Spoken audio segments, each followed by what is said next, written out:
All right, guys. The Atlanta Falcons defeat the New York Jets 13-8. Quick notes, really quick. There's not much here. There's not much here. There's not much to hang your hat on. I did not have any doubt that the Falcons were going to lose this game. I knew, especially when I realized that the weather was going to be the way it was. I just knew that the Jets wasn't going to do anything offensively to win this game. And if you look at the stat line or you look at the scoreboard, they had a safety that was more self-inflicted than anything. The Jets necessarily didn't earn that per se. It was bad play calling and the two field goals. Once again, the Falcons defense hold the team to no touchdowns. At the very least, that is 8 quarters that the Falcons did not did not give up a touchdown. So that's something very impressive.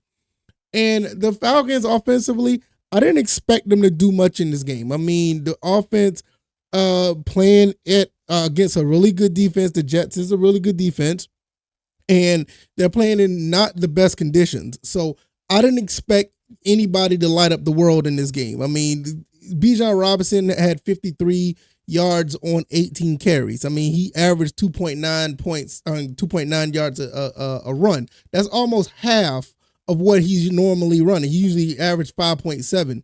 Just like everybody else, they were under 3.5 yards per run. So we knew that our bread and butter is the run, and we didn't even get that going very well. And we still was able to win this game. Desmond Ridder on one drive when they scored the touchdown, Desmond Ridder looked really good on that drive. The rollout to throw to Kyle Pitts, the touchdown to oh my goodness, just that quick. Pruitt. That was the one catch Pruitt had. It was a great, drive. And that's the Desmond Ridder that you would like to see. That was, that was good, the elite play on that drive. When you look at everybody else, I mean, Drake London only had one catch for 7 yards. It just wasn't a day for offensive explosiveness. Now, if the weather was different, I think the Falcons would have put up about 25 points. But nevertheless, the Falcons walk away with the victory. There's not much to really be griping about. The Falcons and us as fans, we've always had legitimate complaints to talk about what the Falcons didn't do. Today, all things considering, the Falcons played pretty well.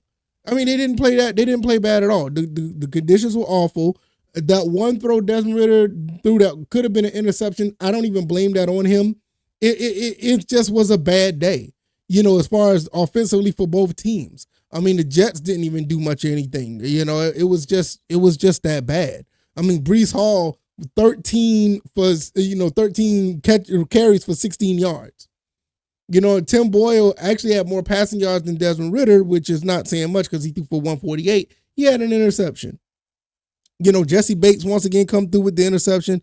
Phenomenal pickup acquisition for the Falcons. I mean, what can you say? The man's he's on track to probably get 6 or 7 interceptions on the season. You cannot ask for more from a free agent pickup. I mean, great. And how about Arnold Ebiketie closing out the game? Him and Bud Dupree closing out the game on those stops when the quarterback, Trevor Siemian tried to go back and pass. I mean, everything in this game went well, all things considered. It's not much we can really sit here and say, oh, the Falcons need to do this better. Oh, the Falcons need to do that better, and this could have been a better outcome. No, it was just a nasty game, guys. I wish the running game would have been more efficient. I really wish that, but I mean, what can you ask for? I mean, we ran for almost 100 yards. You know what I'm saying? I mean, Kyle Pitts had 4 catches for 51. It was, and to be honest, Bijan Robinson had 3 catches for 27. Now, there were some play calls that wasn't the best. I get it. Look who our coach is. I mean, you're going to have those type of plays. But I just didn't have anything, I didn't have anything to worry about. I just sat back and just watched. Some penalties was just really bad. There were some bad penalties that went in favor for the Jets. Landman, hopefully he's okay with the knee injury. That was a bad call for unnecessary roughness. I'm not even gonna get into the pass interference call. That was really bad. I don't know what that was, but nevertheless, we end up getting away with the victory. I mean, and these are the type of games you're just gonna have to win, considering the way this team is. We're now 6-6. Going forward, we have 5 more games left. Can we get past that 7-win mark that we did, the last 2 seasons? Can we get 8 wins? I mean, the next game we're playing against the Buccaneers at home. Then we go play the Panthers. We should win both of those. Wait a minute. We should win both of those, like seriously. So wait a minute. That means we have 8 wins with 3 games left. Man, listen, I'm not going to go that far because every time I go that far, bad things happen. But honestly, the next 2 games, we should win. The Panthers are the Panthers. The Buccaneers don't look too well.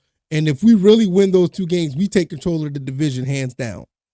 And the division is basically ours at that point if we win these next 2 games. But I want to get out of here. I'm going to hang out with my wife. We're going to hang out for the Sunday evening and just chill out. So hopefully you guys enjoy another victory for the Falcons. Like I said, once again, Falcons haven't given up a touchdown in 2 games.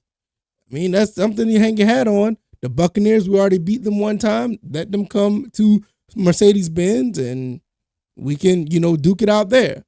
And, shout out to the Saints for losing again. Now we have a really good control of the division. Like I said, we win the next 2.